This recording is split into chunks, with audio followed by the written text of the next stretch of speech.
जेती मान समस्ते जानी मैं आस किसी कथा नहीं किंतु ताकर मन भितर जानी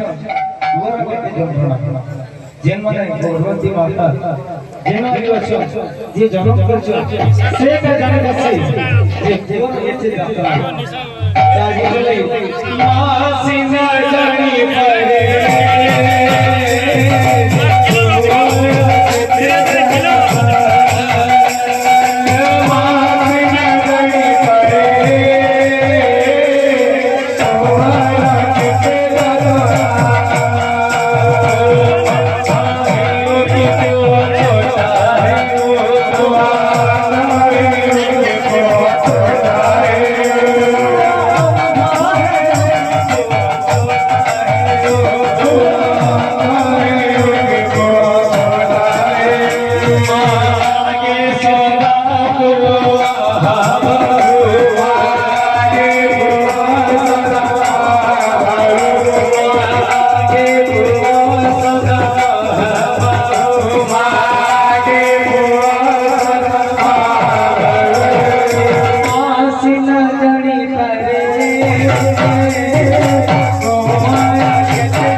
Oh,